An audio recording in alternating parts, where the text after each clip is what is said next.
ಯಪ್ಪ ಯಪ್ಪ ಯಪ್ಪ ಯಪ್ಪ, ಇಷ್ಟು ದೊಡ್ಡ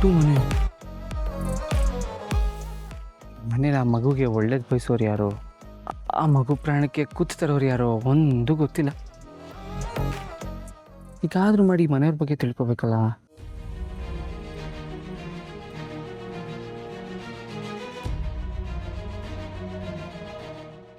ಓ, ಇಲ್ಲೊಂದು ಟೀ ಅಂಗಡಿ ಇದೆ.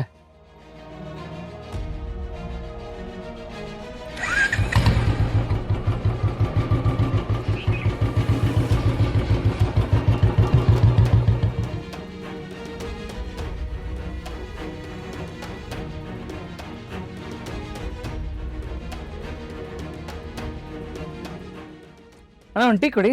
ಹಾಂ, ಕೊಡ್ತೇನೆ.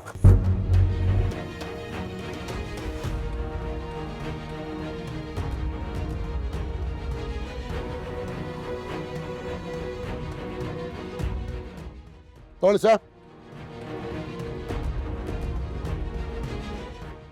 ಈ ಊರಿಗೆ ಹೊಸೂರು ಅನ್ಸುತ್ತೆ, ನೋಡಿಲ್ಲ ನಿಮ್ಮನ್ನ ಎಲ್ಲೆಲ್ಲೂ. ಹೌದೌದು, ಅದು ಒಂದು ಕಡೆ ಎಲ್ಲೋ ಹಿಂಗೆ ಹೋಗ್ತಾ ಇದೆ. ಊರು ವಾತಾವರಣ ಎಲ್ಲ ಚೆನ್ನಾಗಿತ್ತಲ್ಲ, ನಿಮ್ಮ ಟೀ ಅಂಗಡಿ ನೋಡಿದೆ, ಅದಕ್ಕೆ ಟೀ ಕುಡಿಬೇಕನ್ನಿಸ್ತು, ಬಂದ್ಬಿಟ್ಟೆ. ಜಾಗಕ್ಕೆ ಬಂದಿದ್ದೀರಾ ಸರ್? ಈ ಊರು ಚಂದ, ಈ ಊರು ವಾತಾವರಣ ಚಂದ, ನಮ್ಮ ಅಂಗಡಿ ಟೀನು ಚಂದ ಸರ್. ಹೌದು, ಚೆನ್ನಾಗಿದೆ. ಈ ಮನೆಯವ್ರ ಬಗ್ಗೆ ವಿಚಾರಿಸೋಕ್ಕೆ ಇವನೇ ಸರಿಯಾದ ವ್ಯಕ್ತಿ.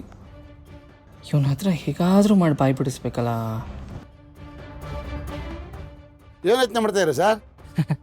ಏನಿಲ್ಲ, ಈ ಇಷ್ಟು ದೊಡ್ಡ ಮನೇಲಿ ಇರೋರು ಎಂಥ ಅದೃಷ್ಟವಂತರಪ್ಪ ಅಂತ ಯೋಚನೆ ಮಾಡ್ತಾ ಇದೆ ಅಷ್ಟೆ.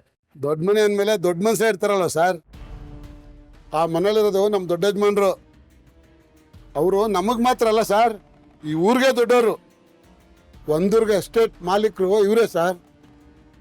ನಮ್ಮೂರಲ್ಲಿ ಇವ್ರ ಮಾತೇ ನಡೆಯೋದು. ಅವ್ರ ಅಪ್ಪನೆ ಕೊಟ್ಟರೆ ಅದನ್ನೇ ನಮ್ಮ ಜನ ವೇದವಾಕ್ಯ ಅಂತ ಪಾಲಿಸ್ತಾರೆ. ಓ, ಅಷ್ಟೊಂದು ಗೌರವ ಕೊಡ್ತಾರೆ ಜನ ಅವ್ರಿಗೆ? ಗೌರವ ಮಾತ್ರ ಅಲ್ಲ ಸರ್, ಭಯನೂ ಇದೆ. ಈ ಮನೆ ಮುಂದೆ ಜನ ತಲೆ ಎತ್ತಿ ಓಡಾಡ್ಕೊ ಎದುರ್ಕೊಳ್ತಾರೆ.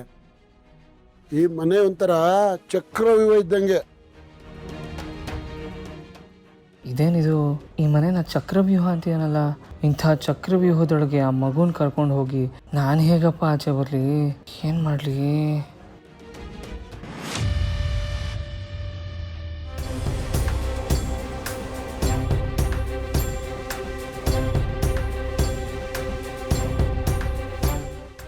ಓ, ಇಷ್ಟೊಂದು ಮರ್ಯಾದೆ ಕೊಡ್ತಿದ್ದಾನೆ ಅಂದರೆ ಈ ಕಾರಲ್ಲಿ ಬಂದಿರೋರು ಈ ಮನೆ ಯಜಮಾನ ಇರ್ಬೋದಾ?